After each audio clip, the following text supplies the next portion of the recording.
Hey everyone, welcome once again to our channel with another IELTS international collaboration with an IELTS expert from England, and her name is Annelie.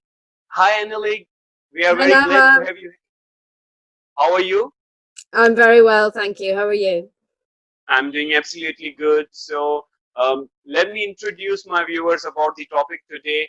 Miss Annelie will be discussing IELTS Speaking Part 2, the cue card portion of IELTS, with her top 5 tips. So stay tuned and over to you, Annelie. The stage is yours. Okay, thank you very much, Nawab. So just to introduce myself very briefly, my name is Annelie, and I'm British. I was an IELTS examiner for a number of years. I was also an administrator for an IELTS centre. And at the moment, I am teaching and tutoring IELTS and making materials. Okay. So I have a little presentation that I'd like to show you with my top tips. Um, Mhm. so as Nawab said, we're looking at the IELTS Speaking Part 2, and I'm going to give you my 5 top tips. Before I do that, I want to just go through, I think, the issues that most candidates have with the Part 2, and then I'll explain what we can do about it. So I think the first thing is that it's actually quite hard to speak for 2 minutes without any interruption, without any questions. I think that's quite difficult for all of us to do.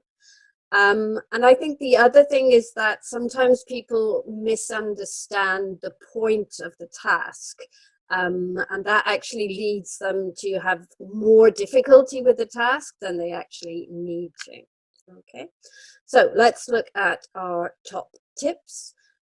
So my first tip is related to the first issue that I mentioned, actually being able to speak for 2 minutes. So you really need to prepare carefully. You have 1 minute to make notes, and you need to use that time, as wisely as you can. And that means that you need to structure your notes. So what I would suggest is that you make headings. A good way to do that is to make headings with question words like when, where, who, why, and then note down a few keywords under each heading. Good vocabulary that you want to make sure that you use in your 2 minute speaking. And then those headings will help you to structure your task, and the detail will enable you to speak for longer. So, the more detailed your talk is, the more likely you are to be able to speak for 2 minutes. Okay. The other thing that you can do, so my second top tip, is if you do finish, if you come to the end of that first topic that you've chosen, then you can actually talk about a second topic. You could have a second person who you admire or place that you go to. That's totally fine. It's not a problem at all. The only thing that matters in terms of that is that you make it clear. So you say, for example, well, another person in my life that I really admire is da da da da. And then it's clear to the examiner that you're actually moving on to a second example. But that's not a problem. Okay, so maybe if you just make a note when you make your notes of a second one that you could talk about in case you need to. Okay. So my next top tip, so this is related to the misunderstanding. So I think a lot of people think that the part 2, they really have to follow the bullet points. They have to make sure that they've completed it. And so they really focus on those bullet points. And actually, that often leads people to stop after about 30 seconds because it doesn't actually take that long to answer the bullet points. So just remember that the bullet points are only there to help you. They are not a task. You don't have to complete them.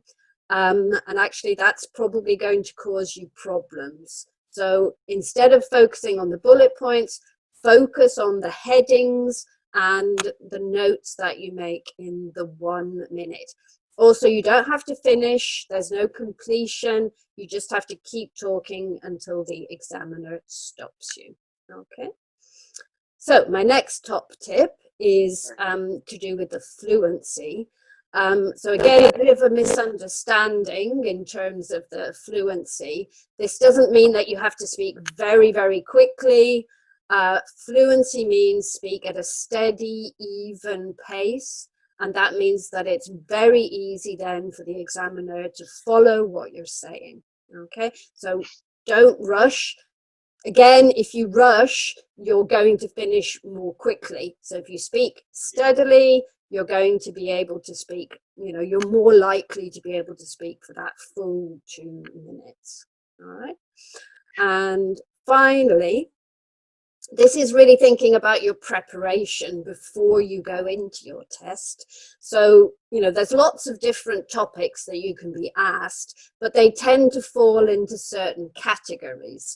So there's a lot of them are about places, a lot of them are about people, a lot of them are about objects, and you can actually use the same example for all of those different types. So, if it was a place, it could be, a recent holiday, a beauty spot in your country, a popular tourist destination, a place you would like to go. You could say the same thing for all of those different topics. But what you need is good vocabulary related to describing places. So don't think, oh, there's so many topics I need to cover. Just think there's some categories that I should have some vocabulary for. Okay, so those are my top tips for the IELTS Speaking Part 2, and I hope that that's been helpful. Obviously, yes. Sorry. Before moving further, let me just praise out the tips which you have just shared out. I mean, all I'm trying to do here in this campaign with international IELTS collaboration teachers is that to help out people getting the actual experience from the IELTS examiners or teachers. What they learn from tutors online is like the XYZ theory only, but the practical knowledge which you have just shared with the student is something different. So that is the core message of our intention and our intention to share this over this campaign. And I personally believe that these tips are really going to help out people who are struggling within part two. Obviously, for natives, it might be easy to speak for maybe 2 minutes for any random topic, but for other non-speakers, it be Asians or other African countries, it is absolutely a Herculean task to do. Like speak continuously for 2 minutes without repeating anything on a particular topic. But the other tip which you shared, that you can also speak for maybe second part of, like, if there is a book which the examiner is asking you, so you can have a 2-book answer for yourself. So that might be a very helpful tip for the candidates who are looking for tips in part 2. And lastly, I'm going to say a big thanks to you that you have accepted our invitation. Thanks for being so generous. We are so glad that you have given us this honor and opportunity to meet you online. Thank you very much, Annelie. Thank you. Thank you very much, Nawab, and thank you, everybody.